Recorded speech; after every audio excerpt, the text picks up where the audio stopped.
Good morning, everybody. Before I let Eric speak, let me just make again a few announcements.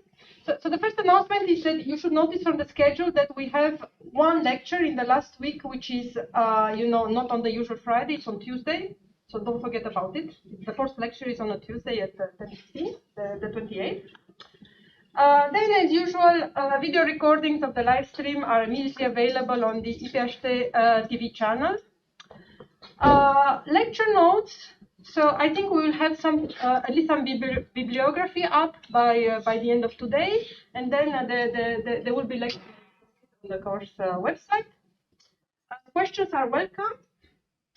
However, for the in-person audience, please try to speak loudly. So that comment apparently applies to me and Emilio. So speak loudly when you ask a question, otherwise it doesn't get recorded. If not, Eric is kindly requested to repeat the question. So they're also on the recording.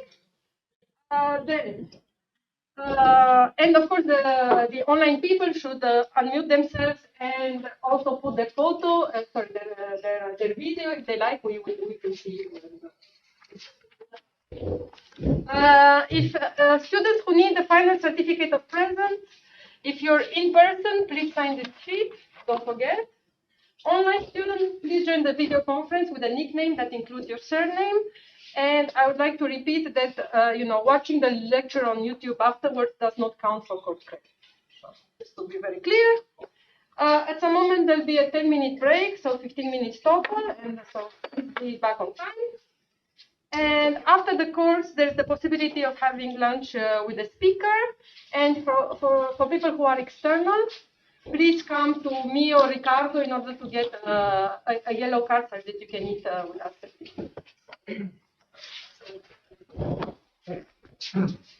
Thanks for coming. So, let's see.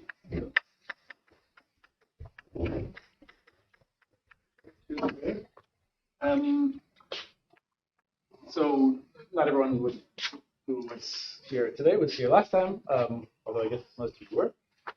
So just to summarize last time, well, I gave a big picture overview of the idea that we can use holography to understand the space of CFTs at large central charge in various dimensions. We talked about what central charge means, the notions of central charge, and a little bit about how you can find them in correlation functions.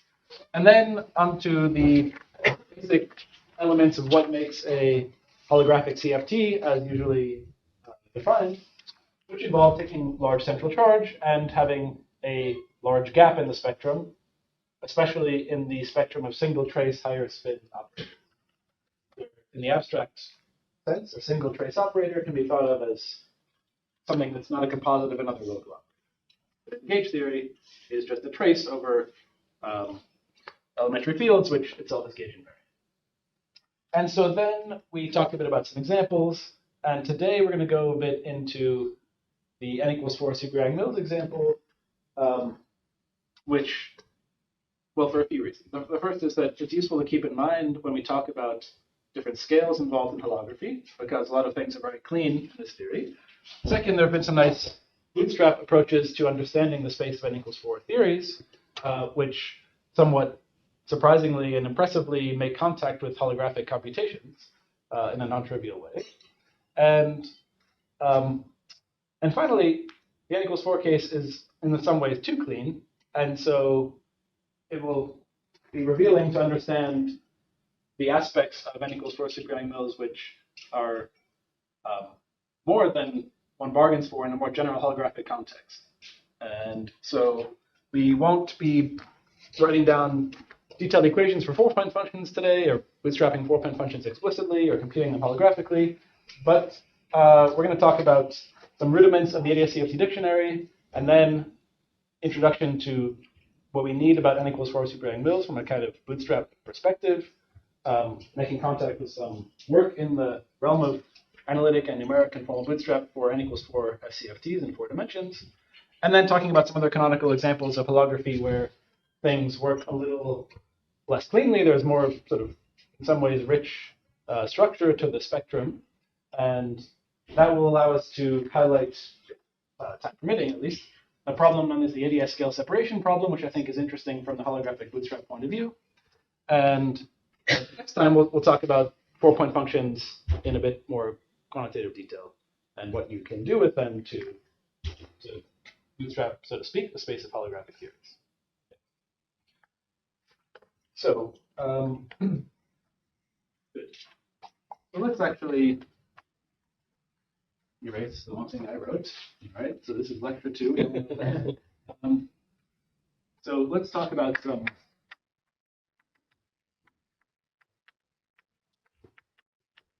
rudiments of the IPhT-TV dictionary. Just for orientation, and some of you know these and some of you don't, so it's worthwhile to set the target before we talk about detailed computations. Okay. So let's see. Let's make a kind of here. And well, we're going to talk about a few quantities on the ADS side and their duals on the CFT side. So let's do a little chart.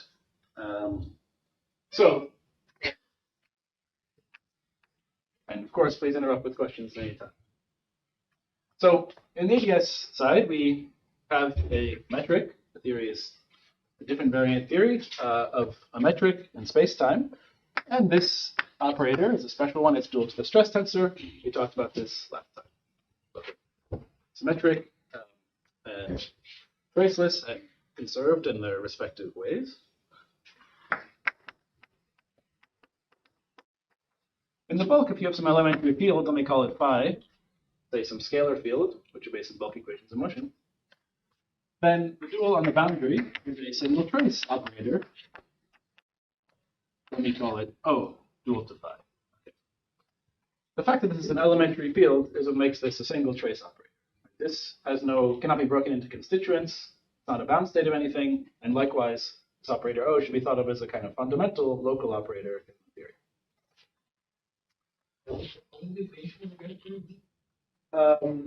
Again, please. Even I couldn't do my. What do I mean by elementary? I mean, cannot be split into constituents, which, in terms of a bulk Lagrangian, means this is a field that appears in the bulk Lagrangian. So that's good enough for what I mean. Ions, which are composite, appear in the chiral Lagrangian. But if I'm working in a low energy limit of my bulk gravity theory, I have a Lagrangian for it, and I will call the fields that appear in that Lagrangian elementary field. And the correspondence says that when you do that, those are dual to single trace operators. If you had pions in ADS, yeah, then each such pion would be dual to some boundary local operator.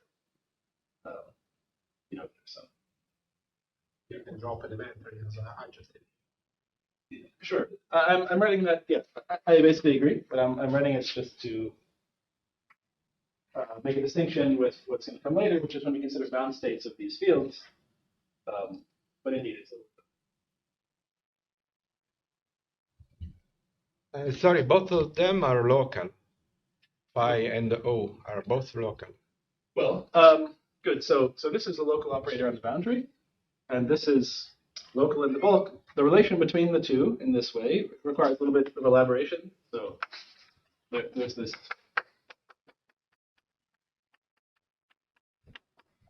so-called extrapolate dictionary, which is how you implement the basic idea of ADS CFT that the bulk path integral with sources for boundary operators is generating function for correlators of those operators.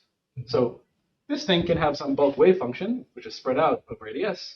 But if I want to relate it formally to this operator and its correlators, say, then I have to extrapolate the bulk field to the boundary and take a sort of near boundary limit and then start taking derivatives with respect to the source. That's what this so-called extrapolate dictionary means. It doesn't mean that this can't have some non-trivial field profile in the bulk. It just means that there is a way to compute any correlator of this operator by considering bulk configurations of this field suitably extrapolated to the boundary. So, so if we write the ADS metric, I actually don't think it did last time. in these Poincare coordinates where the boundary is at z goes to 0, then if you have some bulk field phi, which is a function of z, and you take the near boundary limit, then there's a source term and a vev term, which come with different powers of z. And so by properly processing this fact and taking derivatives with respect to sources, you can compute correlators that have the right mass dimension and so on. Okay. Yeah. Okay, good. So speaking of mass, the squared mass of this field phi, and again, this is just, I'm talking about a scalar for demonstration purposes. We can have spinning fields as well. The spin quantum numbers map in the obvious way. The mass maps to the dimension delta O, where, for example, for a scalar, the relation is m squared phi equals delta minus spacetime dimension d. For higher spin, it's slightly different. You have some j dependence here, but this relation follows from solving the Klein-Gordon equation or the appropriate Laplace equation in ADS with ADS boundary conditions. Okay. These two things map to each other in some way prescribed by the free equations of motion for this bulk field.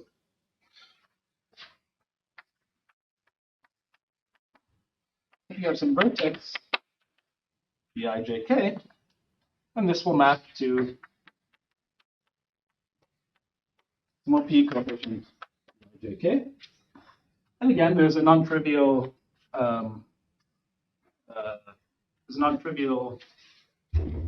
relation between these two things. They're not just equal because the ADS kinematics add some factor for you. So, right, if I have some vertex like this in ADS, where I'm drawing ADS in this canonical way, a circle representing the conformal boundary. So here, there's some coupling, Bijk. And so this thing defines for me an OP coefficient in the boundary theory is equal to Gijk times some kinematic factor, which I guess I'll just write as some capital K, which is a function of the dimensions and the spacetime dimension d. It's basically a ratio of gamma. But that factor is important. And got some interesting physics in it. You can look it up. This goes back to the early days of ADS CFT. I don't think we need it, so I won't. Yes? Is there any sense in which the bulk theory has to be weakly coupled?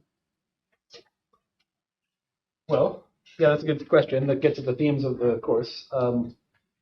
In the cases where we understand it best, it is weakly coupled gravitational theory. So G Newton is small, so it's classical or semi-classical. And then there might be matter in the bulk, which typically is taken to itself be weakly coupled, just for technical control. And in the ADS CFT dictionary, that maps onto the strongly coupled regime of a boundary theory. If you want to get away from that, where the bulk matter starts to be more interacting, self-interacting, then the dictionary becomes complicated, but there's nothing saying that these types of theories don't exist. It's just that the regime in which things are under best control in ADS involves weakly coupled everything. So your regime of holographic CFTs that you're talking about, can it include some sort of like strongly coupled Young-Mills theory in the bulk? Or? Yeah, it can, but we don't really know so well how to deal with that situation. So, you know, this paper, so we might hear next week from Alejandra, for example, about this paper that she and collaborators wrote, trying to engineer correlators for some bulk effective field theory that are not weakly coupled in ADS. And the signature of this in the boundary is a breaking of large N factorization. So that, I think, is trying to get at a more quantitative way to deal with strongly coupled bulk matter. But no, there's no principle that says that this cannot happen. On the other hand, in cases that we can handle and understand, bulk matter is always all weakly coupled. And there are along these lines, worth showing that, like in an effective action, the like quarter couplings themselves are bounded in such a way that they have some n scaling. So there are bounds on the strength with which you can tune a quarter coupling. Follow from these effective field theoretic approaches that random people have been developing. We'll hopefully get to that in lecture 4. Okay. Now, important for what comes next, although maybe at first it's not clear why this is important, is the idea of bound states.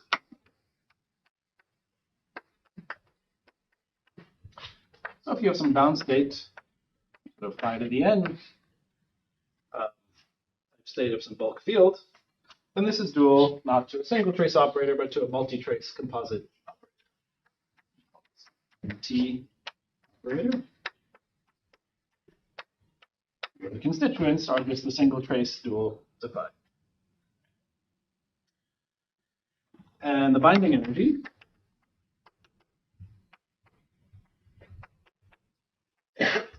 m squared of the n state is dual to the anomalous dimension of this operator.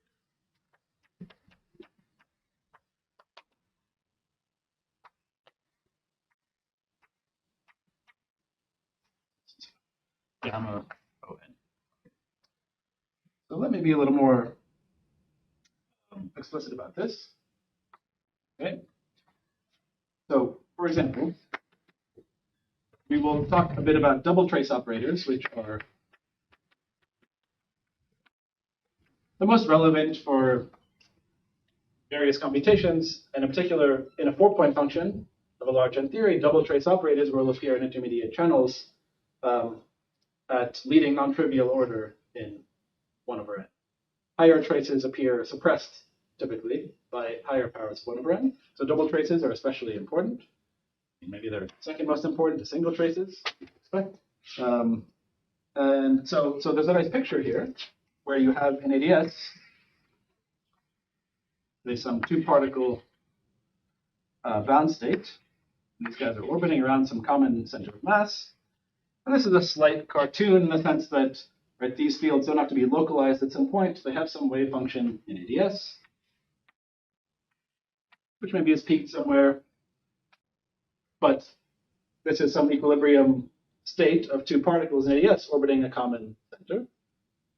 And the binding energy for this state is the anomalous dimension of the dual operator with O squared and a bunch of derivatives. So to be more explicit, we can write double trace operators in a common notation like this, OO in brackets with an N and L subscript. So this is just an O with N copies of contracted derivatives, del squared. So there's no open indices here. And then you have L open derivatives, and then another O. And these derivatives can act to the left and to the right, and from this you subtract a bunch of traces such that this thing can be made a conformal primary. But schematically, think of it as a bunch of derivatives acting to the left and right on your 2 O constituents. So there are 2 numbers here, N and L. L is the spin, I guess I've been calling that J. And N is this sort of center of mass quantum number. So N equals 0 is the simplest case. These are the leading twist double trace operators. And then N can go 1, 2, all the way up to infinity. So the dimension of these operators, delta NL, is just 2 times the dimension of O plus 2N plus L plus some anomalous dimension delta gamma NL. To make sure I understand you, when you're drawing this picture, it sort of sounded like you were thinking about these as being gravitationally bound. Does it matter what interaction the bulk is binding them? So gravity will bind them, but if there are other forces, they will also contribute to the bound state energy in particular. So yeah, indeed.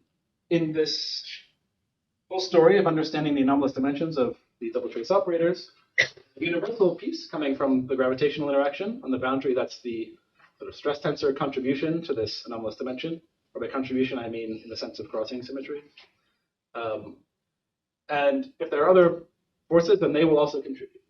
The stress tensor contribution is negative. And this was nicely interpreted in the original papers on the subject by Fitzpatrick, Kaplan, et al. As reflecting the attractive nature of gravity. If you have operators which are charged under some U1 gauge field, then depending on the charges, you can either have attractive or repulsive. And if you have non-abelian gauge fields, representation, it can all get rather complicated and interesting. And then, yes, you are summing up multiple contributions to this, and the sign is not necessarily but in the simplest case, you can have this picture in mind where, yes, there's a gravitational interaction that gives a universal contribution to this anomalous dimension, which is negative. And the phenomenology of these anomalous dimensions broadly goes under the realm of the so-called light cone bootstrap, which is a thing that exists not just in the large N holographic context, but takes on a nice geometric picture in holography like many things often.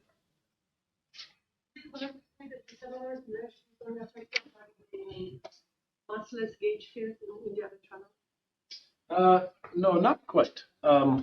So all operators in the other channel will give some contribution, but the massless gauge fields give the leading contribution for a highly spinning bound state. So in other words, when it's highly spinning, they move away from each other for centripetal force type reasons. And the long range forces will continue to bind them. But if it's not massless, then the interaction falls off and the contribution is smaller.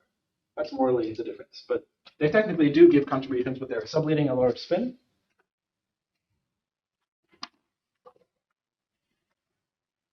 Okay.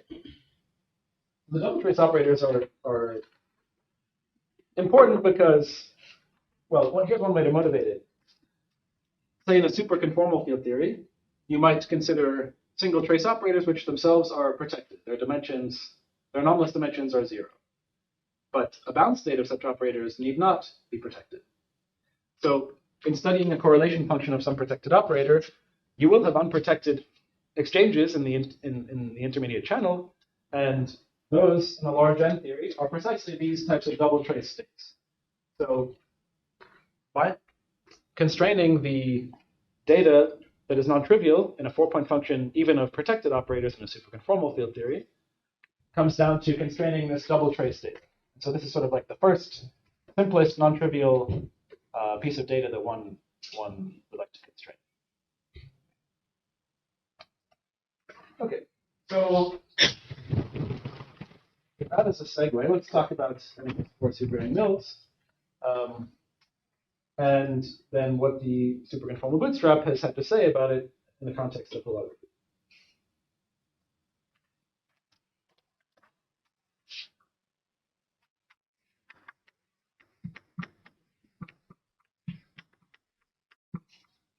Here I mean the 4D theory, which is conformal.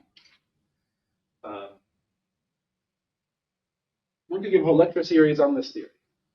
I'm just going to introduce the things that I think we need, and from the agnostic bootstrap perspective of talking about local operators and not so much talking about the Lagrangian and the, from whence these operators came as a Yang-Mills theory. That will, of course, come up. But, there are many great references, and as Monica said at the beginning, there will be on the course page an annotated list of references for each, the relevant lecture by lecture. So the whole thing for all the lectures will be up. So, for example, in this lecture, I'll give some references for where you might read more about this theory in holographic context and not, with some sort of explanation of what in that paper you should be looking for. Okay. But if you want some more detail, you can look up in these references. And of course, many of you have some familiarity with this theory. So what is this theory? It's the maximally supersymmetric gauge theory in 4 dimensions that is conformal. So, it's a gauge theory. It's a gauge group G, right? And so the fact that it's a gauge theory plays only a minor role. There are 2 central charges in 4 dimensions that are schema independent, A and C. We talked about these. In any n equals 4 theory, A equals C, right? In this super Yang-Mills context, These are just equal to the dimension of the gauge group over 4.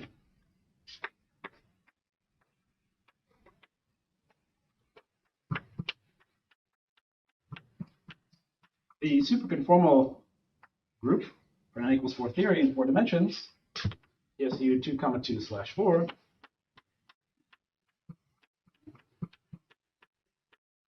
contains this bosonic subgroup.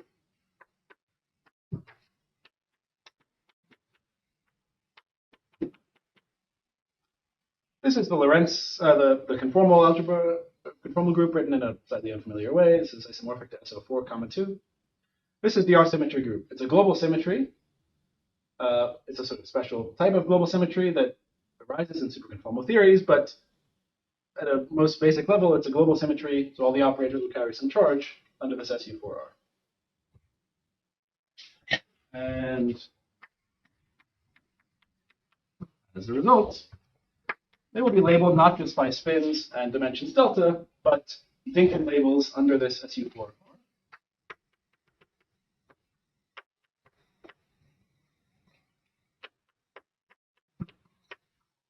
So they're labeled by 3 integers, 1 for each Cartan element, 3 non-negative integers. And good. So these are the basic symmetry aspects of the theory. There is a BPS spectrum of gauge invariant operators and a non-BPS spectrum. So BPS spectrum includes a half, quarter, an eighth, and a 16th BPS operators, depending on how many supercharges they are annihilated by. All single traces are either half BPS or unprotected. And so let's focus on this sector for a moment. What are the half BPS operators? Well, it's rather simple to write them down. The superconformal primary operators are what I'll write as OP, which, up to some normalization factor, are traces of P of the adjoint scalars Lagrangian. They are totally symmetric under the SO6, aka SU4 R symmetry. They're totally symmetric representations. In terms of SU4, they are in the 0P0 of SU4. Okay. Their dimension, the dimension of the Pth operator, is just equal to P. These receive no anomalous dimension, so you can just read that off here. This is dimension 1, because we're in 4 dimensions, right? And what is the range of P? Well, it starts at 2 and goes up all the way. When I say goes up all the way, it goes up until you hit P equals N. And after that, there are trace relations that make these operators redundant. So in making that statement, I realized I didn't specify the gauge group, and for most of the lecture, I don't need to, but it's often useful to keep in mind that G is SUN because we like SUN. Good. So let's be a little more. The P equals 2 case, so this superconformal primary operator O2 is the bottom component of the stress tensor supermultiple.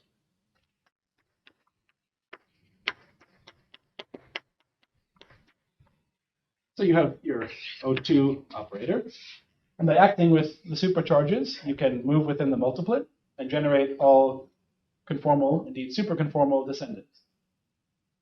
You sometimes see diagrams like this, Q, and get some other operator here, and if you were to act with Q and Q dagger, then actually you get the R currents, mu. Okay, so there's going to be this whole sort of pyramid structure of acting with Qs and Q daggers.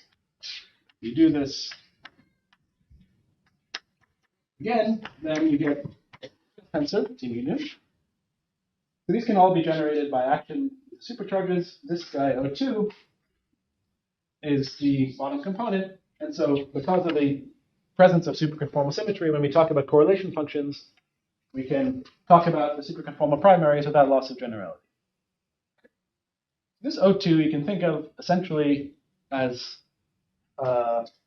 stress tensor itself up to the action of supercharges. And so the fact that the theory has a stress tensor means that it must have this O2 operator. But because it's a gauge theory, it also has all of these OP operators. But the P equals 2, 1 is special.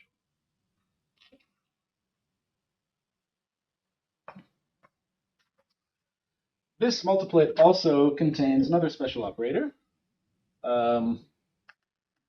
So if you act with Q 4 times, then you get the Lagrangian operator.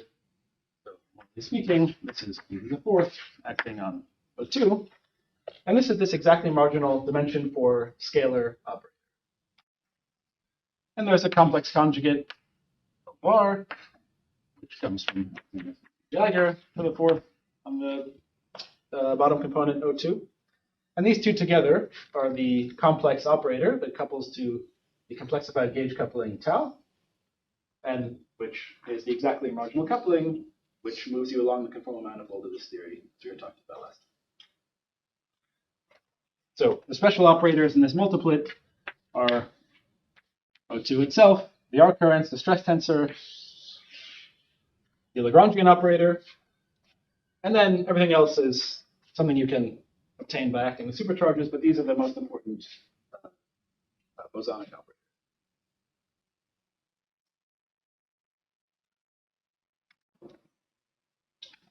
All right. Now,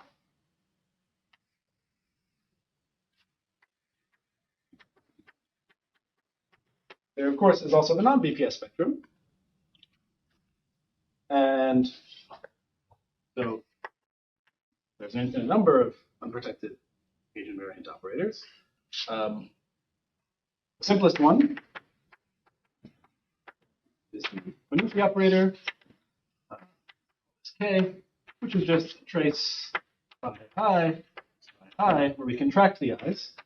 So this is a singlet under the R symmetry, and it receives an anomalous dimension, which is a function of the coupling tau.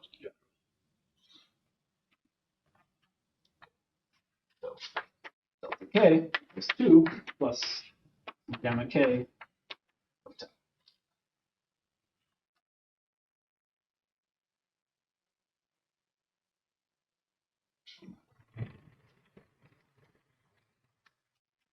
All right, any questions?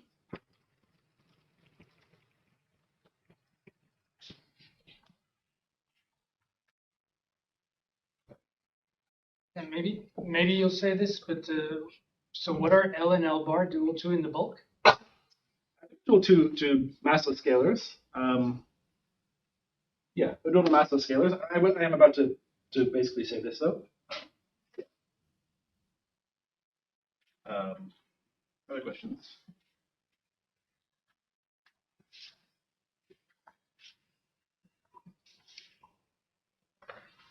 All right.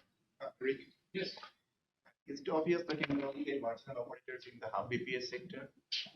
Um, What BPS? Why can't I get a marginal? you can, and do, in fact. And so the full conformal manifold of the theory, which preserves some, but not full n equals 4 supersymmetry, is bigger. If you deform just by, this is the only operator by which deformation preserves full n equals 4. But there are other marginal operators which have less supersymmetry, and that actually generates a 10-dimensional conformal manifold, where n equals 1 is preserved. That number might be wrong. I think it's actually less. This is the only one that will preserve. Correct. Yeah, that's right. Okay.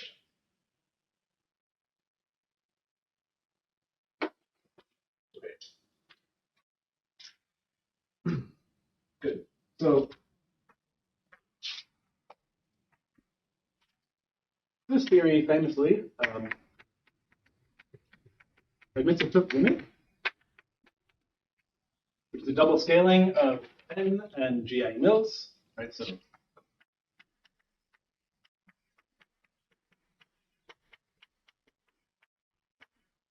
we call the GI mils G, computational simplicity. So if we take my rank n, say if G is capital G, If I take my rank n to infinity, if I take my central charge to infinity, I have many degrees of freedom. And if I take the Yang-Mills coupling to 0, while keeping b squared n fixed, then the theory admits a genus expansion where the diagrammatics organize themselves topologically, and there is in particular a leading order planar theory where the observables are functions of lambda, and this is the study of many years and many approaches. It's the one that's relevant in the simplest way for holography, where we're taking a large n limit, where so A and C are going to infinity, and we have this coupling lambda, and this is what maps into the bulk to 1 over alpha prime squared. Large lambda is small string length. That is the supergravity limit of the bulk theory. This is probably familiar, so I won't linger too much. But the existence of the limit is something that we should recall. And in the context of this general treatment, let me just make clear what is the correspondence between bulk and boundary quantities. So I guess I could have just left this part up.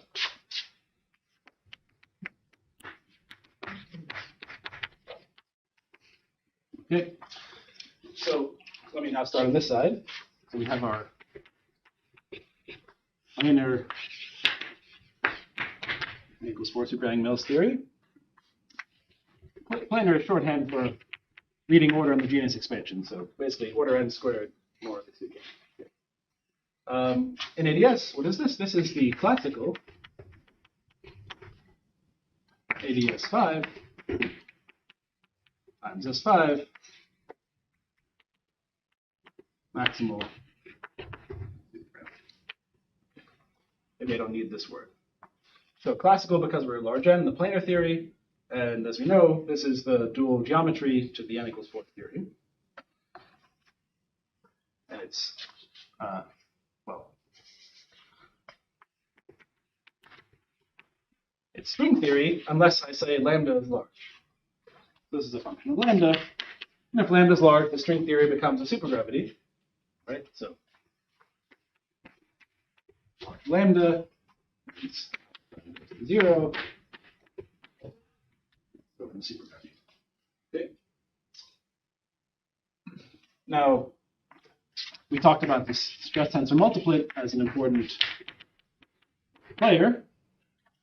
So these are, the conserved currents of the theory, and then they're super conformal partners. So what is that here? It's the ADS5 gauge supergravity multiplet.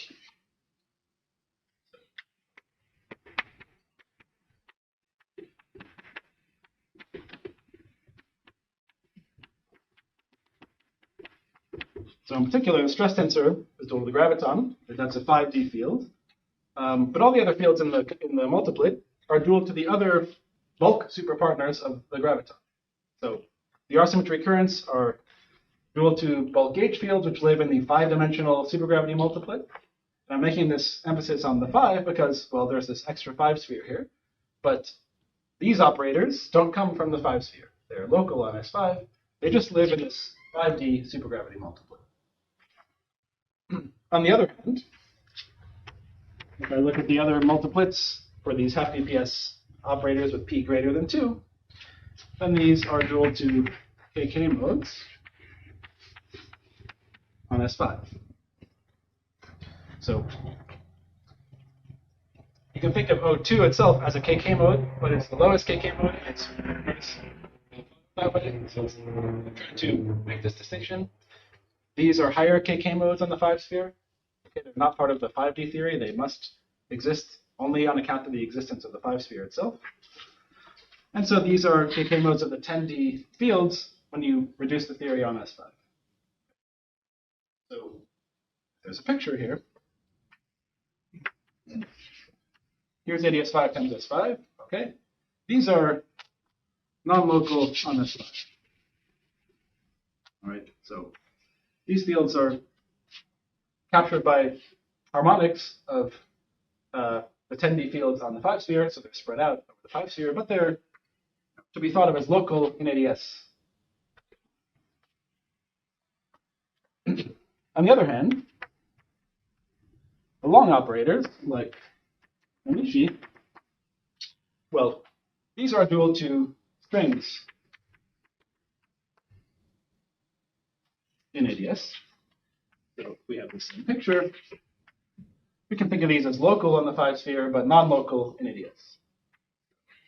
There's an extended object in ADS whose mass is ordered the string scale, and depending on the value of lambda, that is the string scale in the bulk, this may be heavy or light. In the strongly coupled region, it's very heavy. These long operators decouple, and the strings become infinitely heavy.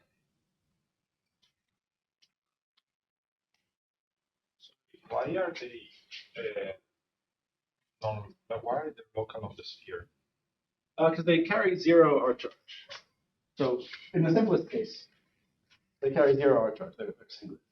That's not true for all of them. Okay. That's for sure. So I'm being a bit schematic, just talking about the simplest cases. There are unprotected operators and non-trivial representations of SU4R, and yeah, so they can be non-local on S5. But we don't need that complication.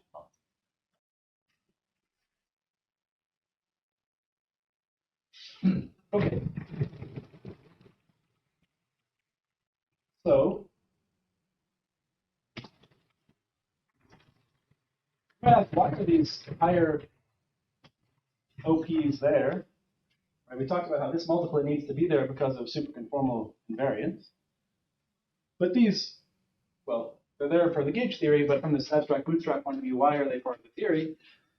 And you look to the bulk and you say, well, there are KK modes in S5, of course, but why do we need the S5? That's not a statement about superconformal representation theory either. We'll return to that later.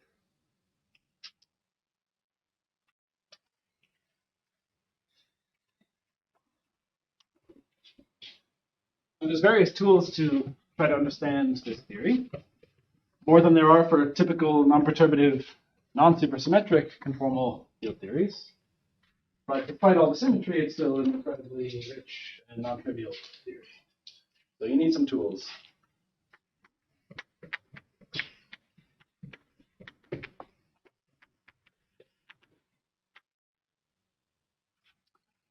Let's split this into finite n and large n.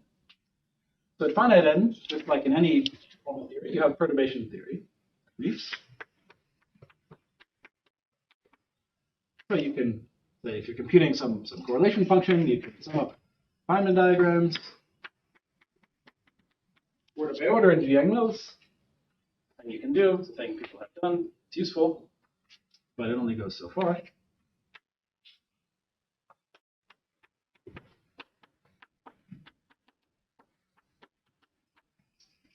Something that takes immediate advantage of the supersymmetry of the problem is these techniques of supersymmetric localization, which allow you to basically put the theory on a non-trivial space in a way that preserves some supersymmetry and compute various observables by using the magic of matrix models. This course isn't about that, so I won't go any further, but there's a lot to read about there. And of course, the conformal bootstrap, and in this case, it's really a super conformal bootstrap. That's the one we're going to talk a bit about.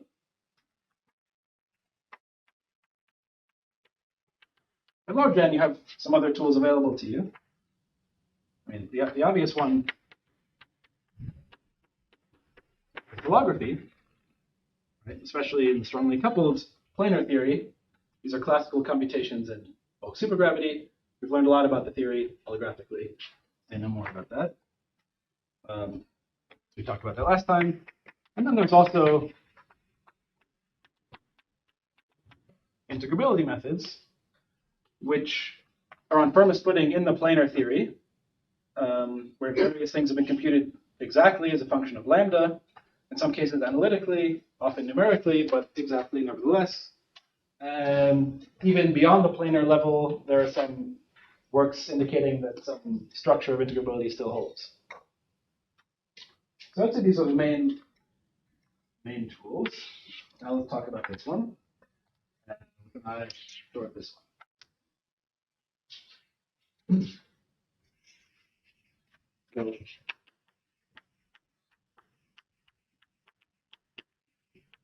the n equals 4 superconformal bootstrap. What is the idea? You want to carve the space of n equals 4 CFTs.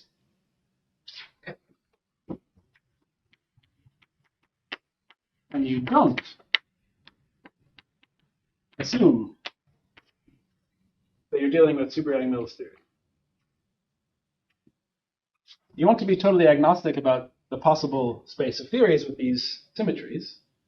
And it's true that super Yang-Mills is the only such theory that we know. But from the bootstrap point of view, you're trying to carve out the space from general principles.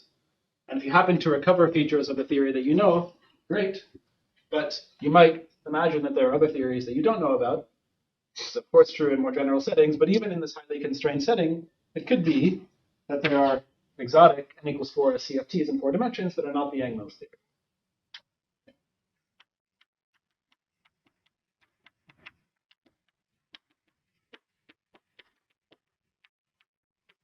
We don't know the answer to this question. It's reasonable to believe that there are not, but we don't know, and we'd like to discover the answer one way or another rigorously. So the natural question to ask in this context, besides this one, is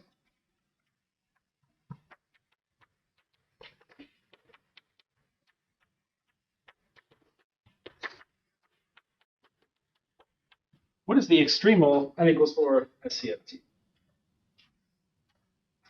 So what does the word extremal mean in this context? It means that various regions in parameter space are extremized. So for example, if we talk about the gap in the spectrum in some fixed R symmetry channel, you might ask, what is the maximum value of the lightest operator of some fixed spin with that global charge? And so you derive this extremal value, and then maybe you ask if this value matches onto the super Yang-Mills theory. Maybe it does, maybe it doesn't. But the idea of an extremal theory is to sort of maximize, extremize the bootstrap constraints. And that theory that lives in this extremal region is no doubt a very special theory in the universality class that's being considered. So, for example, some spectral extremization. If we have some sort of define some delta star, there's some operator of spin j in some R symmetry representation, you can define this as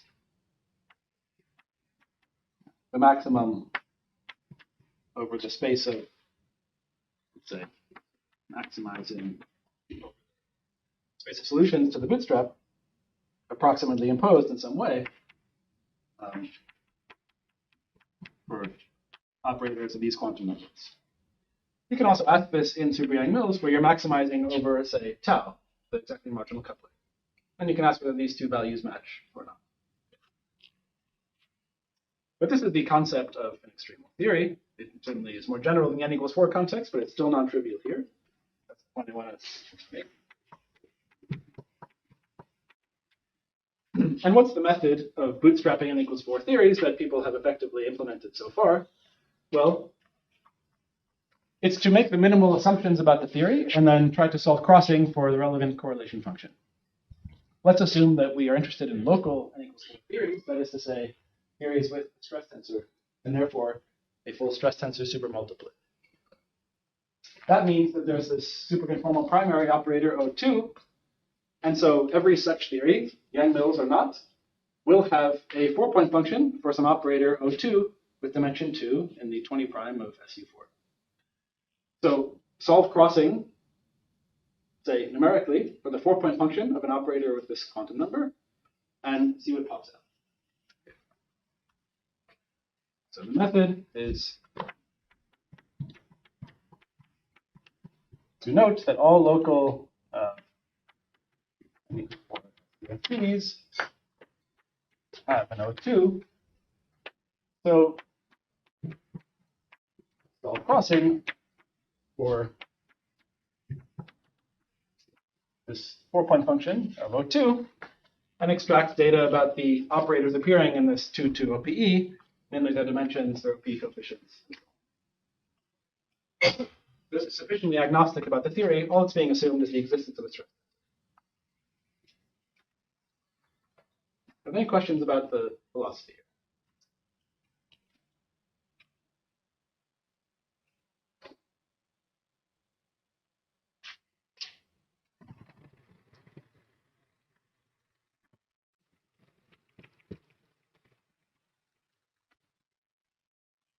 Is it clear that I mean, the R-symmetry representations tell us about what possible spectrum of operators in any n equals 4 theory, but is it clear that any of those operators is actually realized, like even part of the spectrum?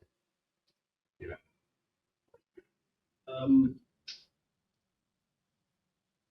Well, at the outset, no. I mean, all you know is that you have your 20 prime and the super partners, super conformal partners. You have the identity. And then there will be some other operators whose existence in quantum numbers you'd like to constrain. we can do this for O2 because the multiplet of O2 contains the stress energy tensor, which is something very positive. Yes. But like, we could not make the same statement about some OP. Be larger than 2. Like, Well, might be. You could. So, but you're assuming more. Yeah. In other words, you want to make the minimal assumption to get the most general results. And the minimal assumption is if you're interested in bootstrapping local n equals 4 CFTs, they just must have this one multiplet. So look at a 4-point function of that multiplet. And ask what else comes from that by imposing crossing. If you then say, let me also assume there's an O3, you can do that. But not all n equals 4 theories may have such an operator. So you're excluding some amount of the parameter space. And a priori, you don't know how much of the parameter space you're excluding. It could be that n equals 4 superdiagonals is a unique such theory, and actually, you're not excluding any of the theory space by doing that. It's worthwhile to consider a crossing problem involving O3 and O2. People have done this to some extent. But that's more, it's closer to the Yang-Mills case, and you are losing something that's hard to quantify. So, yeah, Like if somebody is saying show that using OP with P larger than 2 show that n equals 4 super Yang-Mills is the unique solution to crossing, that wouldn't be enough to conclude it because there might be theories which don't have that operator. Yeah, right. And yeah, I think the only reasonable option is that you either have all of the OPs or you just have O2.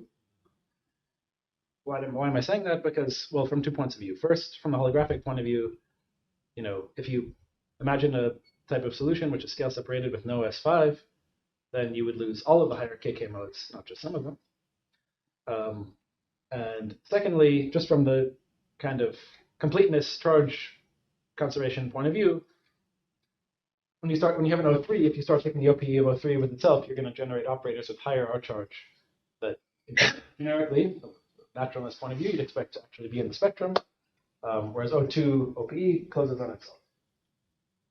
Yeah, so it's a little bit like higher spin, lower spin. I mean, yeah. Yes. What have we learned so far by bootstrapping the O2 4-point function? Are you going to summarize that? That's exactly what I'm about to do. Yes. So if we're thinking about n equal 4, supersymmetry n equal 4 is on-shell supersymmetry. The contrast to n equal 2, which is off-shell. So at which level, at the level of the holography, sees a different intensity? Well, the simplest thing to say is that the vacuum preserves a different amount, right? Yeah. What are you asking? If you're bootstrapping chemical for theory, You're bootstrapping. Okay. so which theory you're bootstrapping? It's on-shell or off-shell supersymmetry? It doesn't see that, right? So which means that there are many different theories which have different. Sure. probability fields. Yeah. So if you have some allowed region from the crossing problem, then it doesn't tell you which subspace of that large N region is off-shell versus on-shell in the bulk. Yeah. You definitely would do something more. I'm not quite sure what you would do on the boundary to dress the problem up to be able to filter that. But I think it's a question of contact terms. At the end of the day, thinking about. but on the CFT side, on the bootstrap problem, what you would do to make this distinction? Yeah, I don't know. Yeah, thanks for the question. Okay. Good. So we're about to summarize what's been done. So we'll take about 10 plus minutes and we'll have a break. But this is the climax of the first half. So let's show some cool results. The first result is actually analytical, and then the others are numerical. There are a few references here. I've not been great with references throughout the lecture, but like I said, I'll be great with references on this document that will be on the course website. But here, let me make one citation, which is to this paper about 10 years ago called the N equals 4 superconformal bootstrap. Then there was a paper from 6 years ago called more N equals 4 superconformal bootstrap, also by these authors. First one was short, long one took 4 years to come out. The plots are a little better, so maybe it was worth the wait. And then there's been some more recent papers, one by Alday and Chester, which kind of did the numerics a little better, but qualitatively for this question is not saying anything new. And some other works by Chester, Dempsey, Pufu, which I'll have occasion to mention.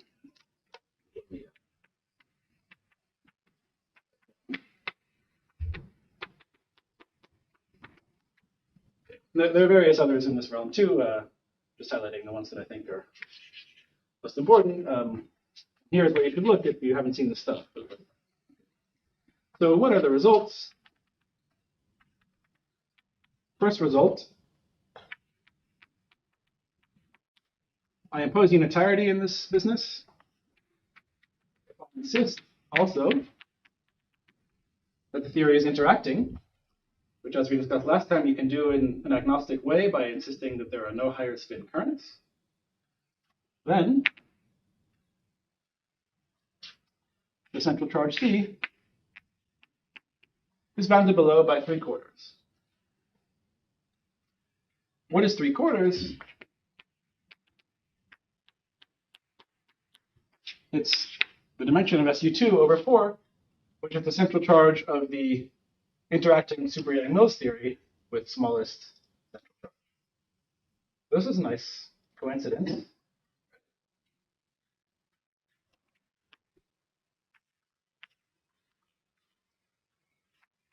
This just follows from N equals 4 superconformal representation theory, actually, so it doesn't even require some machinery. It's an important reference to what comes with obvious connection to the Yang-Mills. So this didn't have to happen a priori, but it's nice. We'll see a more non-trivial version of this later.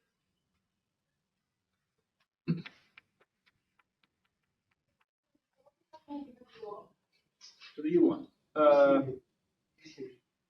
Yeah.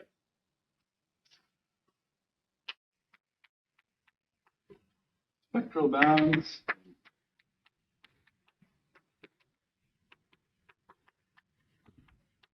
Okay, so, the most obvious thing to constrain with this 4-point function are the dimensions of the unprotected operators appearing in the intermediate channel. So these are SU4 singlets. Those are the only unprotected operators that appear in this 4-point function just because of our symmetry selection rules. And so, for some spin j, you can derive some delta star for operators in the singlet of SU4.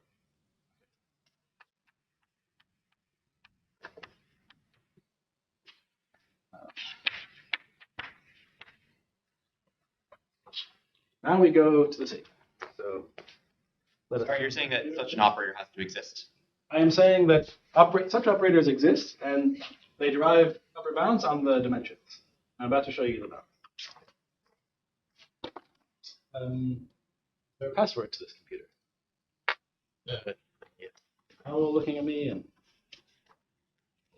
okay, that's the password. Should have known. Shouldn't say it on YouTube. All right. Well,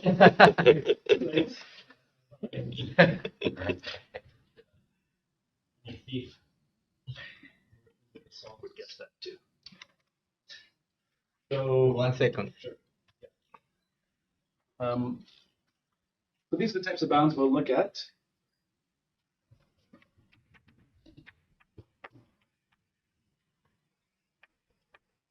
All right. So there are 3 plots here. Delta naught star is the dimension of the light scalar singlet. Delta 2 star, spin 2. Delta 4 star, spin 4. So on. The blue line is the best version of the numerics they did. The yellow lines that are sort of approaching it are solutions of crossing with better and better approximations made. Okay. This problem involves very few truncations and increasing the power. They converge to the blue line. So look at the blue line. The root of the central charge is plotted here, and the dimensions are plotted here. These are upper bounds. Okay, so the region above the blue line is excluded. And they've denoted the SU2 location by these famous it intersects here. Okay. So these are non-perturbative results. You notice first that there are some kinks at the location of the SU2 super Yang-Mills theory. Right? So in other words, at central charge 3/4, there are these kinks. That's interesting. It indicates, some consistency with this, that the theory space sort of really starts at C equals 3/4 if you insist on unitarity and interacting. So these are some bounds. This is the kind of thing that Bootstrap can produce. You notice that it looks like the scalar bound is going to 4 as C goes out to infinity. The spin 2 bounds sort of maybe approaching 6, and the spin 4 bounds maybe approaching 8. Here they've specified C equals 3/4. On the x-axis now is 1 over lambda, where lambda is this truncation parameter in the crossing problem. So as this goes to 0, you're solving crossing and crossing better and better. If you extrapolate all the way to 0 with this red line, as they did, that's the extrapolated result by way of a fit of their data points, which are the blue points on this plot. Okay. So here, this is the scalar bound, and this is the sort of extrapolated bound. Likewise for spin 2 and spin 4. And actually, the red line's not exactly what I said. It involves a different kind of extrapolation, but morally, the difference between these two things is not so important. And what I really want to get to is this here. So here's this golden cube. So these are 3 cubes. Let's just talk about one of these cubes. Each one is at a different value of the central charge. You can see on the top. Okay. And they've just taken these 3 diffusion regions, put them all in one 3D plot. Okay. So the allowed region is inside the golden cube. There's a corner point, and that theory is the extremal theory. That's the point where, according to these numerics, all 3 of these bounds are maximized. So that's what we called the extremal point before. So here's C equals 3/4, C equals 15/4, and C extrapolated out to infinity. Okay. You notice that the corner of the cube gets sharper and sharper.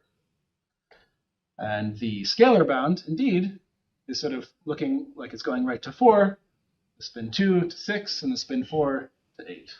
Okay. Now, what are these values 4, 6, and 8? They are just the engineering dimensions of composites of O2s with their respective fits. This is really the big money plot for the holographic interpretation. Okay.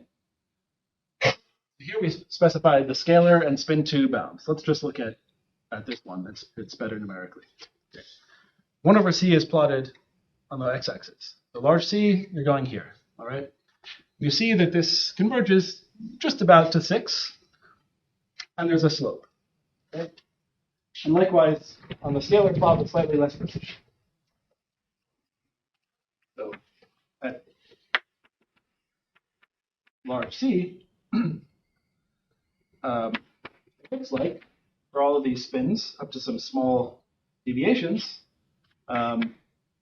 this goes like 4 plus j. And 4 plus j is just the dimension of the composite O2, O2, with little n 0 at center of mass quantum number, and spin j. This looks like holography. Why do I say that? Because at infinite c, you're in this sort of free bulk limit, where the G Newton goes to 0, the couplings turn off.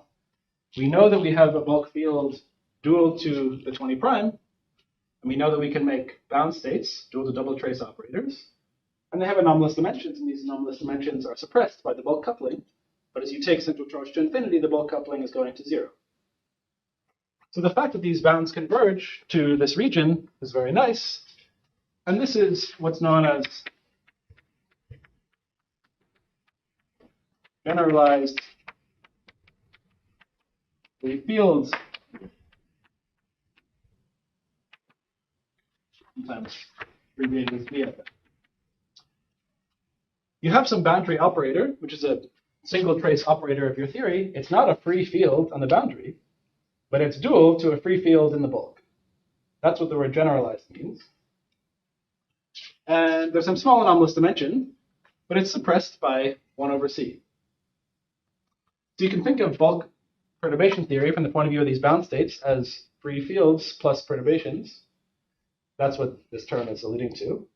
And these plots seem to converge a large C to that generalized free field point. Is there any assumption about the coupling? In this computation? No. Good. So we'll get to that in just a minute. Yeah. Thanks.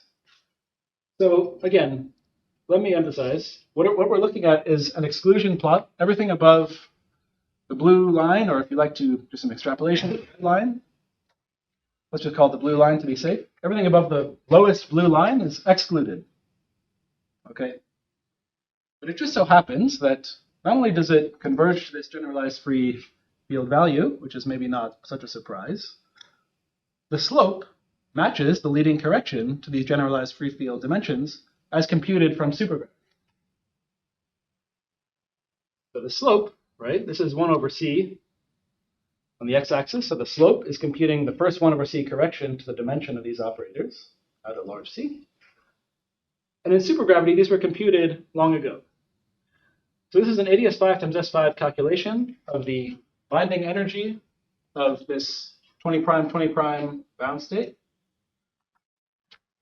You get these numbers, 4 over c, 1 over c, 12 over 25c, they're all negative. Okay. From the boundary point of view, this is a large TÜV coupling regime.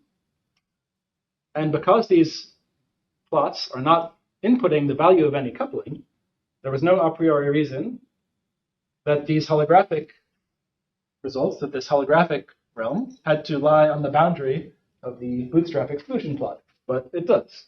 In other words, these numbers that I showed you are exactly these slopes. So, in other words, the extremal theory of large C seems to be the holographic. It was very nice and was not guaranteed by anything bootstrap. Yes? There's no assumption about the coupling. Are you excluding or not the free theory? Yeah. It would be highly stringy, but it is really, really highly stringy, then it would be good free means. Yes. And were they excluding or missing some? Yeah, I think the answer is yes, because I believe they're insisting on the absence of higher spin multiplets in the OPE. So this could be an incredibly stringy bulk while not being exactly. Yeah. So when you say this could be the answer is yes, but just to elaborate a little bit on this point.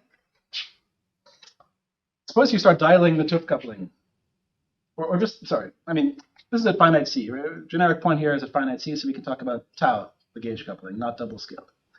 If you start varying tau at some fixed C, you're going to move in this region, right? This bootstrap analysis doesn't put anything in about the value of the coupling, so it's blind to that value, and therefore, as you move in the conformal manifold, you're moving in the allowed region. So if you were to go to this regime of almost free, it's like you'd be moving, sort of down in this plot. Some fixed values. This is, I like to think about this more in the context of this cube. Right, so fixed C, here's this extremal point, but as you vary tau, you're moving around inside the cube along some path, somewhere. And you might say it's a weakness of the method that you're blind to the value of the coupling. And indeed, any n equals 4 theory has such a coupling. Why is that true? Because the coupling couples to an operator in the stress tensor multiplet. We insist on the existence of stress tensor multiplet. So any non-super Yang-Mills theory would have to have a coupling which gets cut off somewhere before you hit the free point, lest it be the Yang-Mills theory. But that motion in this allowed space is sort of anybody's guess, unless you put in some extra information. So I think I've made the point about the holographic anomalous dimensions matching the slope of those bootstrap plots and how that was a non-trivial fact. Any questions about this? Because it's important. Yeah. So this unitarity that you have written, unitarity bound sets, like lower bound on C. Yeah. But how exactly you are putting this information that you wanted in interacting theory? Because so this means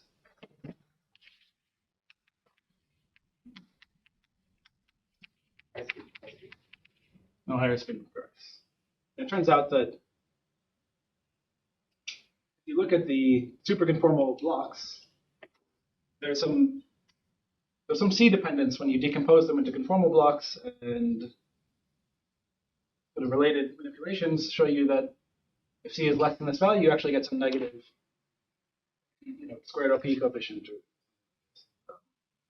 So yeah. So in other words, you look at the blocks for multiplets, internal multiplets that would have higher spin currents, you exclude that, and it gives you this value. Yeah. Are you saying that this first result was analytic? Yes. And so analytically, the argument can tell apart, like, having no higher spin currents from something that's arbitrarily close to a higher spin. Because in the bootstrap, I would think that would be the problem. How do I impose this? I would say I have to make some stronger assumption than just no higher spin, because I have to decide what the gap is between things. But in the analytic argument, I don't know how this plays a role. Yeah, no, you're right. The fact that that result exists rigorously is because it's analytic. Because n equals 4 is strong enough that you get these explicit simple formulas which have C's in them for block decomposition, and you can just see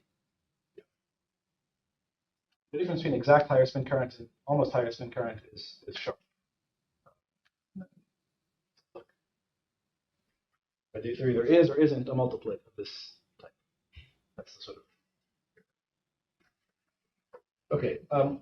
One last thing before we take a break. So the coupling dependence is not in here. Maybe you want to do a little better, but you're afraid you input some information about the theory being a super Yang-Mills theory. But if you're okay with that, then you can try to get some really stronger bounds on the super Yang-Mills data, which, after all, is non-trivial and would like to constrain it better. For example, we'd like to know the Konishi dimension as a function of the coupling for some finite value of C. That's way out of reach analytically. But it turns out that you can do things like this. So this is a paper by Chester, Dempsey, and Pufu from a little over a year ago. So what are we looking at? As a function of the Yang-Mills coupling, so this is in the Yang-Mills theory, with gauge group SU2, you can vary the coupling and make a plot of again, what I was calling delta naught star, the lightest singlet scalar appearing in this 2,2 OPE. And if you don't input anything else, then you get this line, which is the line that we saw before, at C equals 3/4, just maybe slightly slightly better. Yeah, so C equals 3/4, delta naught star. See, this converges to 2.93 or something. Whoops. And here, that's what this gray is, right? But you can input these so-called integrated constraints, where there's some other data that you can determine using supersymmetric localization exactly as a function of the coupling. You can add this to your crossing problem, and then you get stronger bounds. And so the allowed region is now this orange region that is labeled with integrated constraints. So on the one hand, you've lost some generality. On the other, you've gotten stronger bounds, which are a function of the coupling. So this is an allowed region. It doesn't tell you that the theory lives on the boundary, but, well, there are some reasons to think that it does. And so you might like to take this black line seriously as the value of this dimension for super Young mills, but that's an extra extrapolation. Okay, it's time for a break. This will come back in 10 minutes. Yep.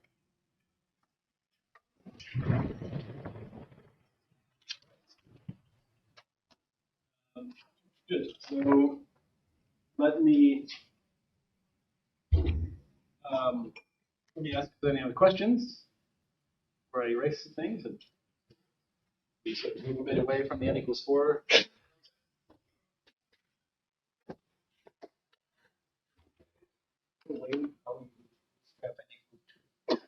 So you have some additional constraints you can put to get maybe. Yeah. So I would highly recommend some papers.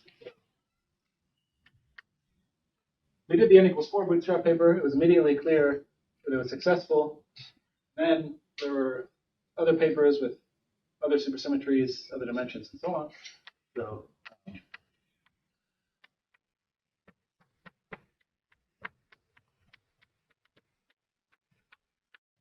we really are independently valuable, not just rehashes. So Beam, Lemos, and Ben Reese did a 4D N equals 2 version, let's say. The paper's called the N equals 2 superconformal bootstrap. Yeah, it's very nice. They have some analogous, more complex results, let's say, in that case. N equal 2 star any special? I mean, we have localization results. That what is there N equal 2 star somehow featured in this N equal 2 bootstrap problem? Yeah, I don't believe anyone has, for example, combined exact results from the localization with an N equals 2 4-point bootstrap in the same way that those last authors did this for N equals 4 using the integrated correlators. But that's an obvious open thing to do that would probably tell us some nice stuff. Pretty sure that is true. I would bet you someone's working. So they had a 4D N equals 2 paper. They also had 62,0 paper. This one was called the 2,0 superconformal bootstrap. And I'll refer to that actually in a little while.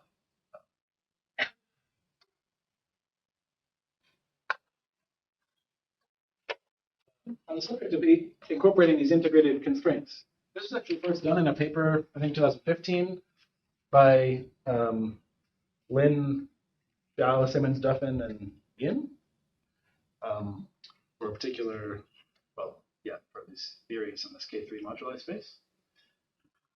That was the first version of this, the N equals 4 version I just showed you, came several years later. But, yeah, that I should have said as well. And in the 4D N equals 2 setting, there's a lot of, well, as usual, less symmetry is good and bad. In other words, richer, but it's more to try to tackle, but it might require a bit more work. And there's analytic methods here. There's really interesting interactions between the Coulomb branch and Higgs branch aspects of the physics. There are these stories about the chiral algebras hiding inside of these 4D theories, and these stories about strong constraints on the Coulomb branch operator dimensions, and how these two things combine to tell you interesting stuff. In papers by these and many other papers by other authors. There's analytics, there's numerics. So yeah, this is a really nice general picture. I'd recommend this paper to get started on. Other question? Imagine somebody did the 3D case Yes. So why didn't I mention that? I don't know. Let's see. Also a beautiful paper. Um,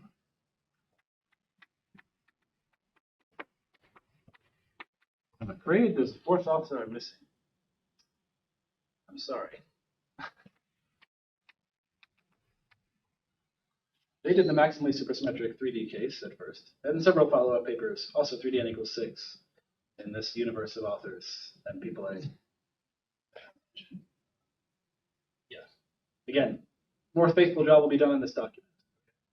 So, yeah, and in some ways, actually, these cases, which holographically relate to M theory, are more interesting and more striking because we know less in the bulk, and there's not a coupling, so you can hope to find islands, whereas before you'd have infinite regions because there's something which is varying. So at best, the extremal bound is a line. Yeah, actually, in a little while we'll get to the 6D version of that. Yeah, thanks for asking about this. And gosh, I should stop at the references. But yeah, this will be properly accounted for in the course notes. Other questions? I want to make another comment before erasing and proceeding a bit. Here. You made some comment about the conformal manifold of 3D and equal to 8. No, so there isn't one. It's known that there isn't one. That's right. There cannot be one. In fact, just because of superconformal representation theory, the first thing to do is to ask which theories with what amount of supersymmetry even admit a multiplet with the exact marginal operator. And in 3D, it's n equals 2 or less. This makes sense from the M theory perspective, right? Say the n equals 8 theory is an M theory background. There's no coupling in M theory, so that checks out. You might say, well, what about the 3D n equals 6 EBJM theory? There's the type 2A string dual, but that's sort of a fake fixed line in that you are lambda, but as is often the case in 3D Trans-Simons theories and variants thereof, it's some ratio of things which are actually discrete. But at large n, you can take a double scaling where you form a tip-type coupling, but neither of these is actually a continuous parameter, so it's not a bona fide conformal manifold in that theory.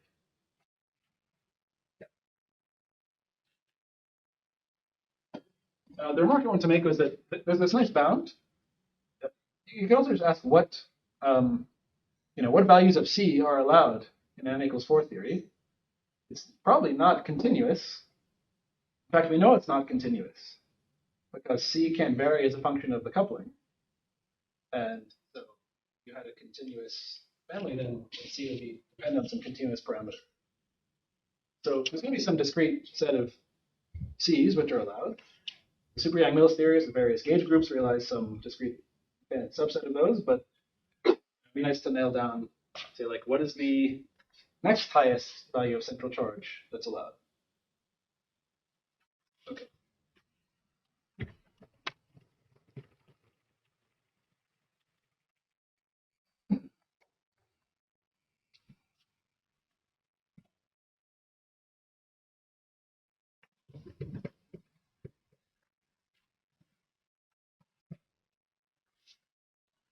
Yeah, in fact, central charge in an n equals 4 theory has to be rational. It's actually true for n equals 2 theory as well. That comes from this work by Argyris and Mark Ton and friends about long branches. Okay, so let's talk a little bit about some other canonical examples of ADS CFT. We have about half hour-ish. And then we'll make contact with them with the bootstrap plots. So, canonical examples. Well, a general story that applies whenever you have a bulk supergravity is that there are these so-called Klein-Rubin vacua, which are products of some compact space M with an ADS factor, where the dimension of M is either 10 or 11 minus the dimension of the ADS, where here I'm sort of committing to a string or M theoretic starting point. Okay. So in the context of supergravity,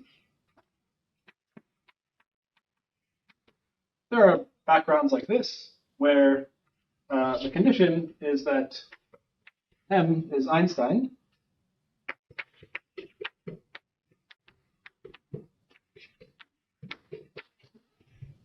Okay, so any such Einstein manifold will solve the equations of motion, supersymmetry or not. Ability is some other issue, but given some, in your 10 or 11 dimensional supergravity, it's easy to write down solutions just by picking Einstein manifolds to the appropriate dimension. That does not constitute a full background. Just emphasize. But well, then you have you've gone down on the torus to 6 dimensions, and then the same story applies. Not really tiny left. Yeah. I think that, Let me put a capital D here for. Yep.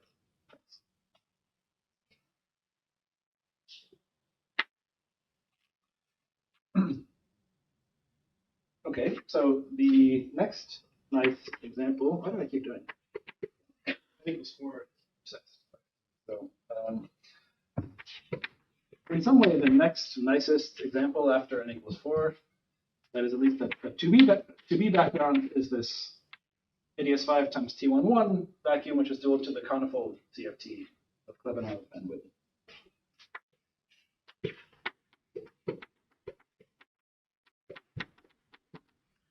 Let's say a little bit about the spectrum and data of this theory.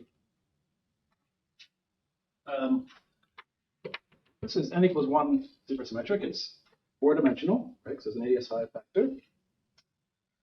And what's T11? Well, it's a nice space. It's topologically 2 cross S3 and metrically S2 cross S2 with an S1 vibration. And so you can read off the isometries of the dual theory. There's going to be some SU2 times U1 global symmetry of the boundary. Now, let me not call these L and R. Let me call these A and B, because this U1 is the R symmetry of the theory. And these extra ones are just accidental global symmetries.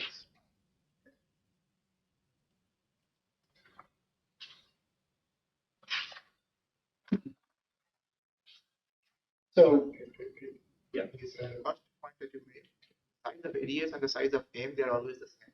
Yes, thank you.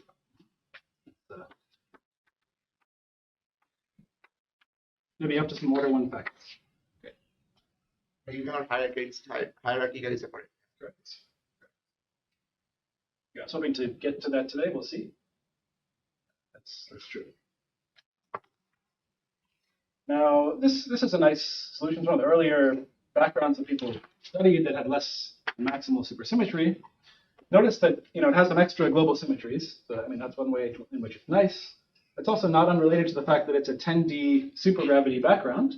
So to this point that was just made, the radii of this T11 space and the ADS5 space are equal. Maybe there's an order 1 factor, I forget. They're certainly parametrically equal.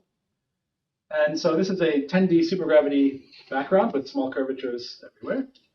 So the boundary theory will be strongly coupled. It's going to be the U1R symmetry, and then some extra symmetries here.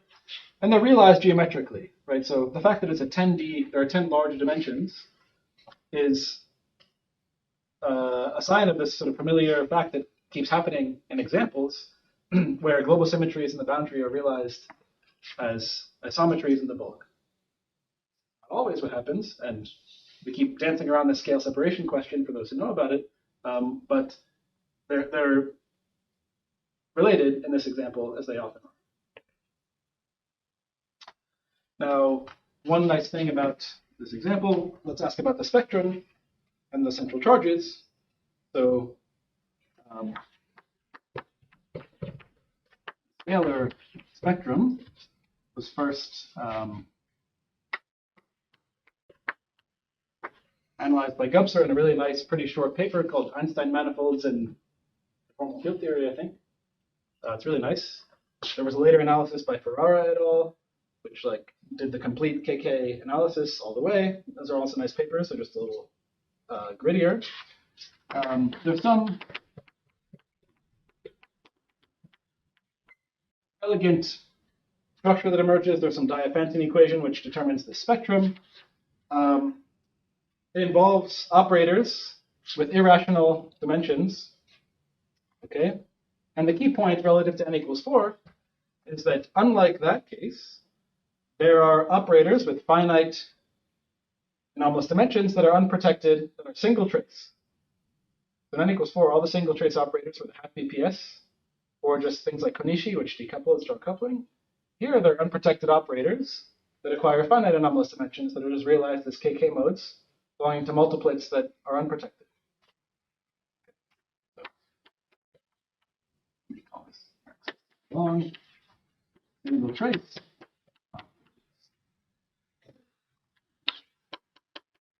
Zero anomalous dimension. It's a very nice story. And you should think of this as more representative of the general case. So you can get yourself into trouble by thinking about the n equals 4 case sometimes, because you say, with strong coupling, everything that can get gapped does get gapped. That's not really true.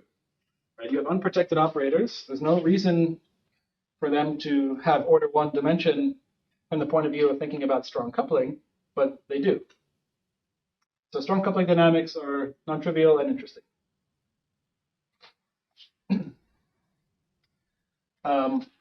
Let me also say the central charges.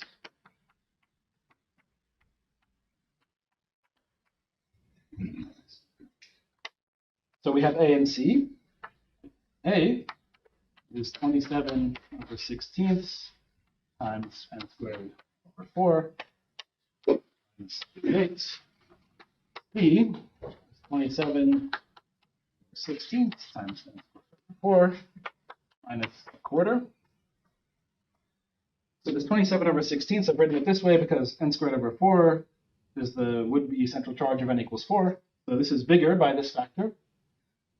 And this factor could be understood from the point of view of reaching this theory from n equals 4 by doing an orbifold of the ADS 5 times S5 background and then doing an RG flow.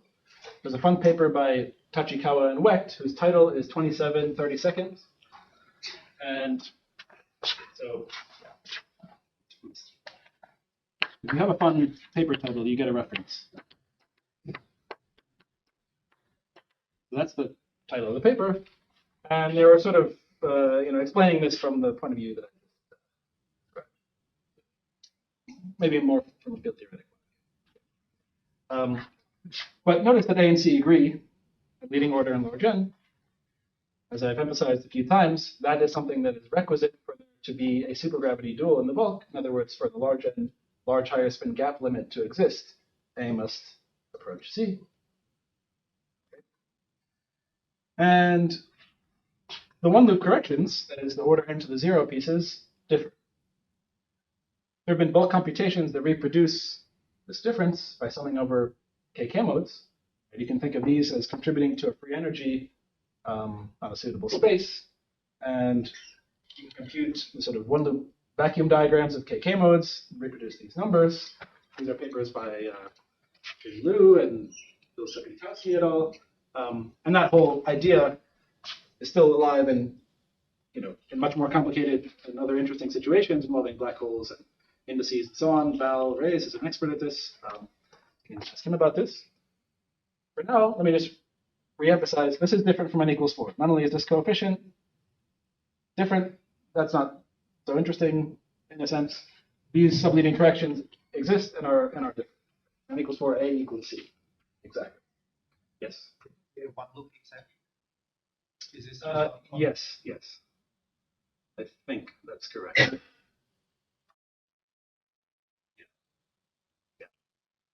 In general, in other backgrounds, that's not true. believe here there's just a one loop correction to both.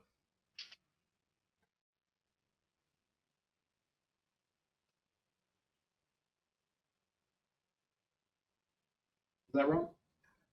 Okay, I think it's right. I didn't ask if I would. Thank you. I think that's correct. All right. Yeah. All right. There are also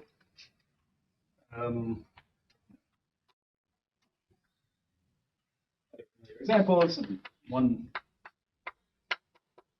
must mention this canonical background of type 2B string theory as well. But let me move on to some M-theory examples, which we haven't really talked so much about yet. Still allow me to clarify some statement I made last time, and more next time too. We talk about holographic theories as having large n and a large higher spin gap. In the, let's say, most tractable examples, these are two independent scales. You have large n and you have a large delta gap controlling the higher spin single trace sector. And they're both large, but n is parametrically larger, the central charge, I should say, is parametrically larger than delta. But the theory need not have two independent scales. It might just have one central charge. And the higher spin spectrum can have a large gap, but that gap is also controlled by some power of C. This is what happens in M-theory background. M-theory just has the Planck scale, no coupling. So we can't have two independent parameters on the boundary side, which indexes some family of theories. But we know holographic theories exist with M-theory duals. There's nothing wrong with that. It's just a different class of holographic theories in which there's just one parameter. So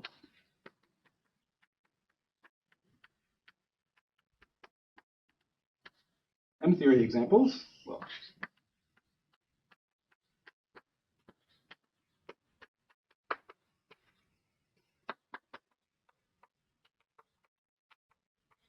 we have these two canonical cases. I think most people in the audience probably are familiar with this.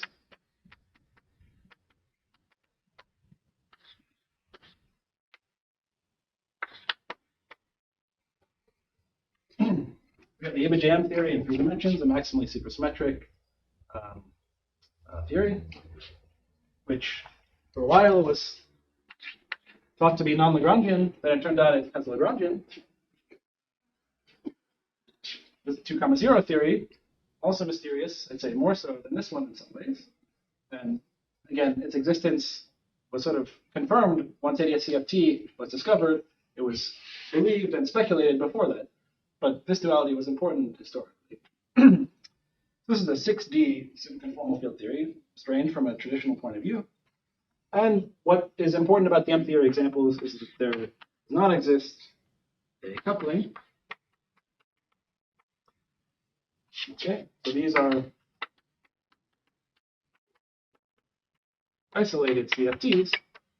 And in that sense, are large N versions of what we feel is probably the more typical CFT in theory space. Now,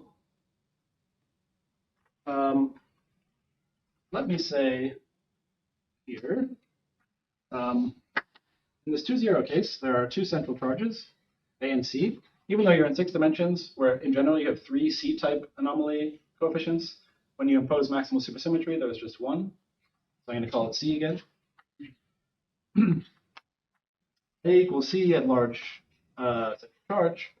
And so the central charge of the theory that lives on N and 5 branes has central charge 4n cubed minus 3n minus 1. So now let's go back to the computer, please.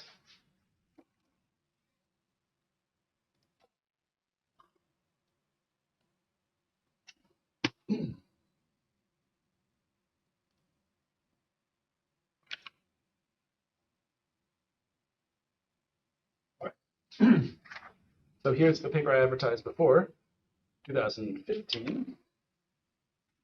And The stakes are a bit higher for this paper because less is known about the 2-0 theory than n equals 4 super-Yang-Mills or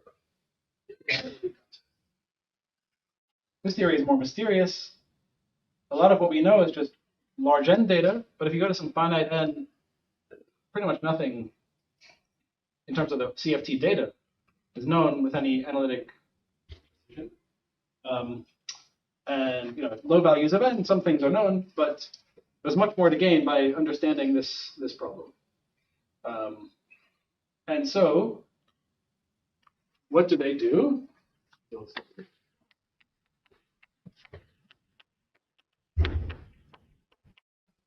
They take the same philosophy. They say we're going to demand the existence of a stress tensor, and therefore the whole 2,0 superconformal multiplet.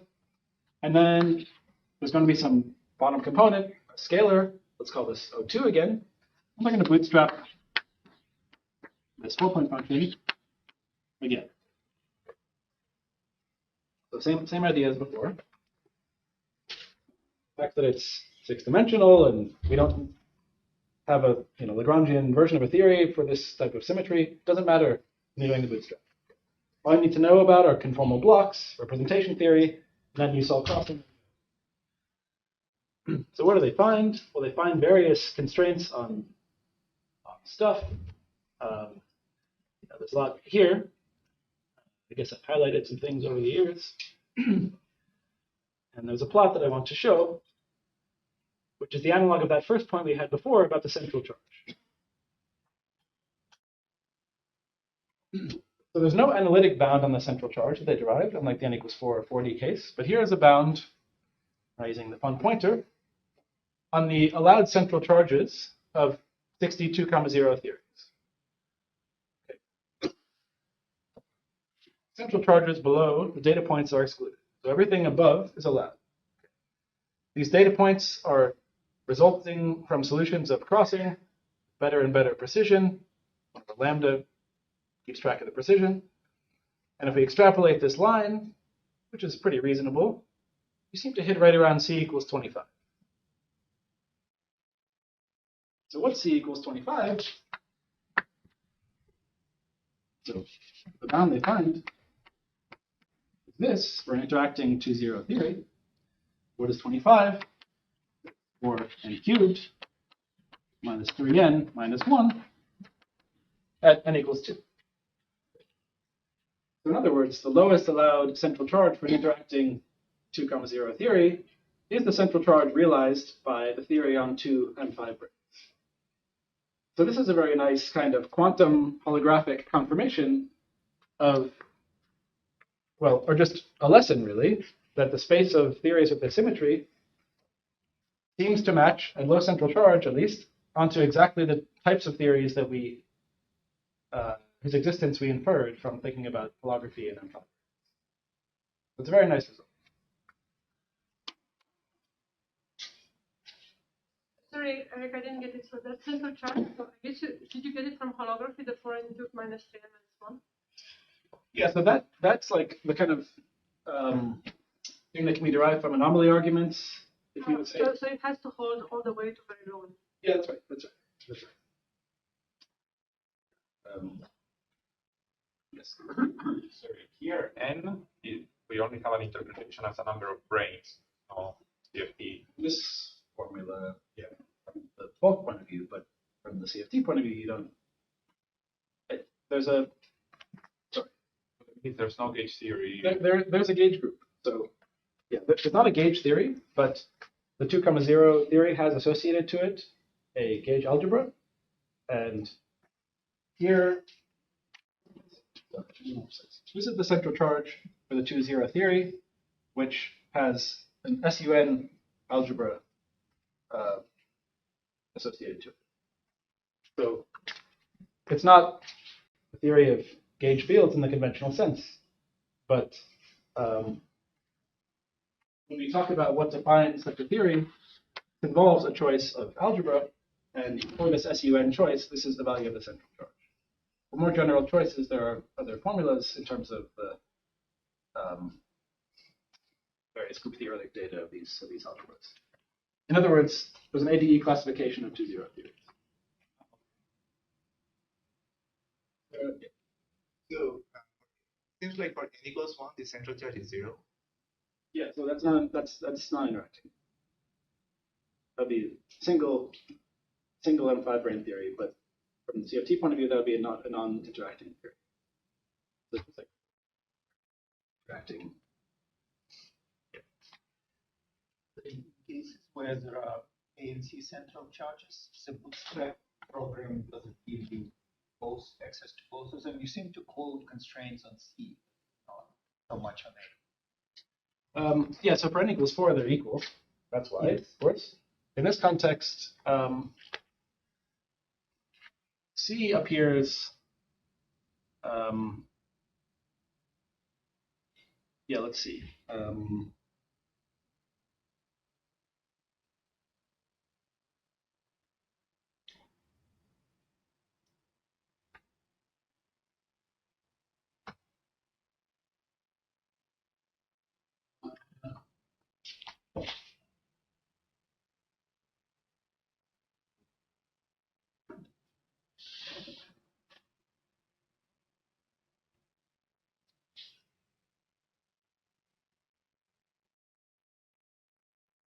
C appears in 3-point functions.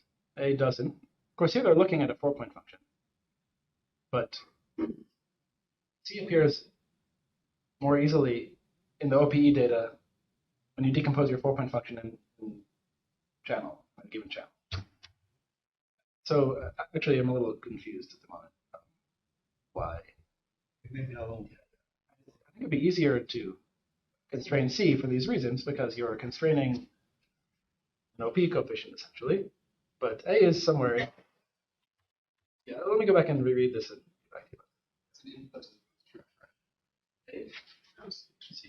And sense that one of the structure constants is fixed in terms of. Yeah, I wouldn't think of it as an input, but yes, one of the structure constants. You dial.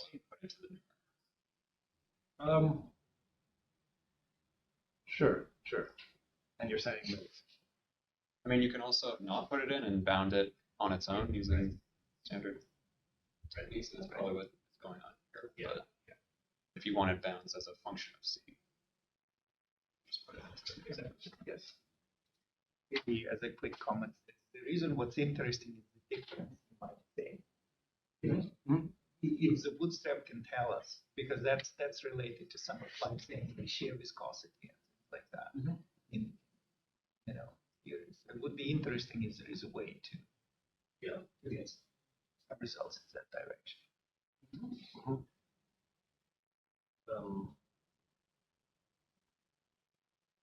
Yeah, I definitely agree. Let me try to get back to you about what's known about that kind of results for these four companies.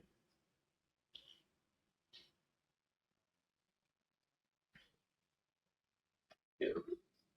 For the 2-0 theory, there's a whole story I haven't talked about that I've just alluded to, which is this chiral algebra story of Beam, Rastelli, and Van Ries, which basically amounts to the statement that for superconformal theories with enough SUSY in various dimensions, there's a sector of the theory whose OP coefficients can be mapped to those of some 2D chiral algebra, a vertex operator algebra, some association of generators of some algebra, like in the strict mathematical sense, to local operators in the higher dimensional theory.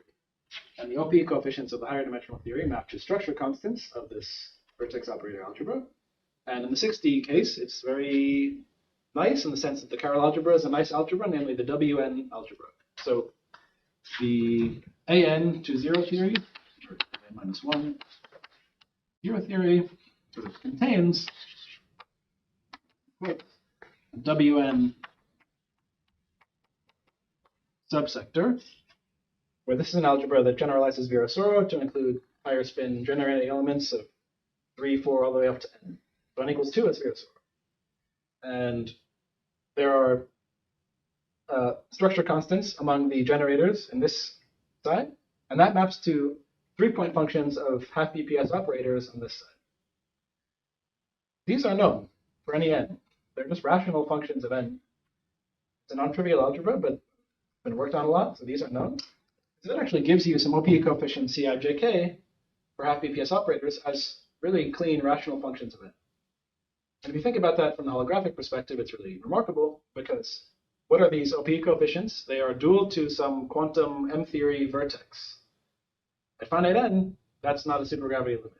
And yet you know exactly as a function of n the answer for what this OP coefficient is, and therefore for what this, say, quantum vertex in M-theory looks like. So these are really beautiful results that are coming from a different perspective than this, but it should be said they're out there.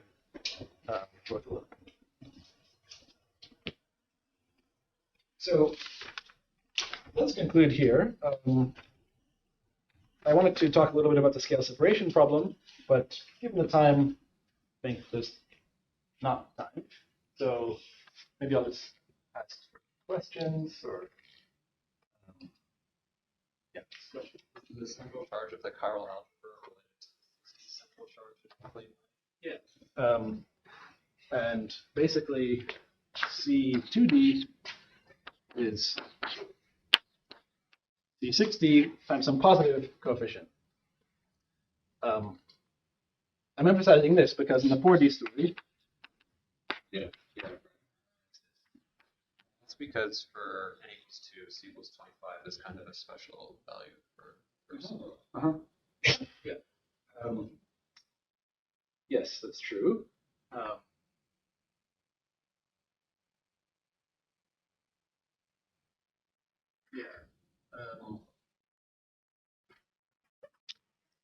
I think maybe in this paper came out after the algebra story. Yeah. Is that true? No, I don't think so. Yeah, I forget what the number is, but yeah, that's that is true. You might say that's another reason why the C equals 25 theory is nice. Not because the central charge is necessarily some special value. I don't know what this coefficient is off the top of my head, but it's Virasoro, which is the simplest member of the state.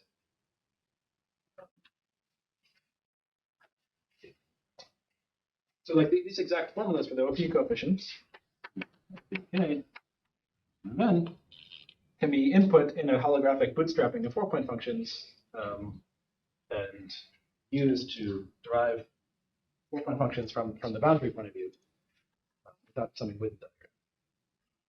We'll talk more about that next time. Any questions?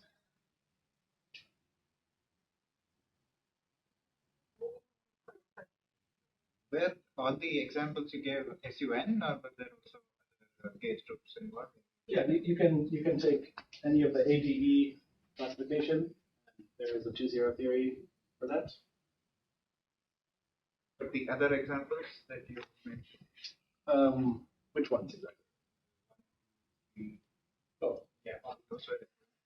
Oh, no. I mean, one. Yeah. So there's no gauge theory a priori. So we should ask case by case whether the boundary dual is a gauge theory. In the first case, we haven't said enough to specify that, so it may or may not be a gauge theory. Here I'm just talking about what it takes to make a solution to supergravity. In the second case, this is a gauge theory with 5 fundamental matter, so there are two gauges. Here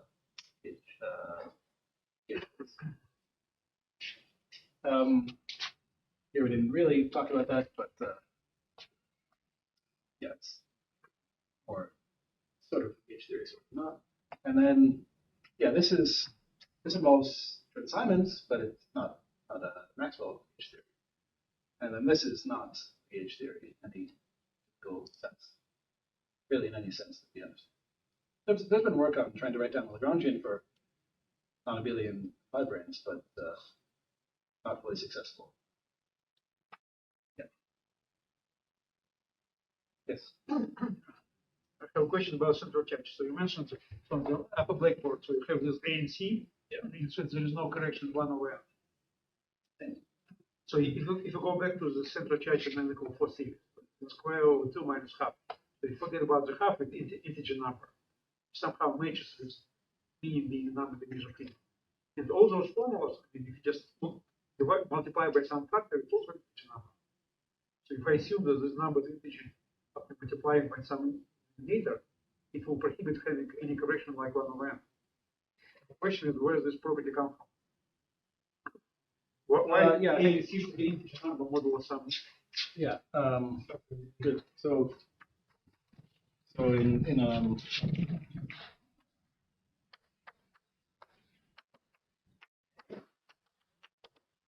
any 4D n equals 2 theory, A and C are both rational. I think that's where it comes from. So it doesn't literally imply what you're saying. It could be, for example, that there's some family, some admissible set of values of n, not a trivial function of n. Whenever you evaluate it on an integer n, you get a rational number, but when you expand it at large n, this is an extension. But these two things are clearly related. I mean, that's consistent with this. So I think they're related. So I'm partially answering your question, but this is also, that case is not an n equals 2 theory, n equals 1 theory. But it flows from n equals 2 theory, so you might try to make an argument.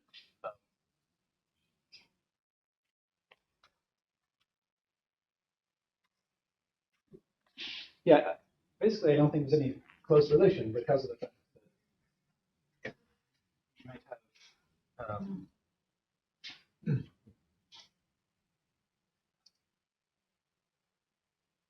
the rationality is consistent with an infinite 1 over n expansion if n is really supposed to be an integer. So I'm not sure I have anything more to say about it. More questions? Anybody online? Okay, so then let's thank Eric.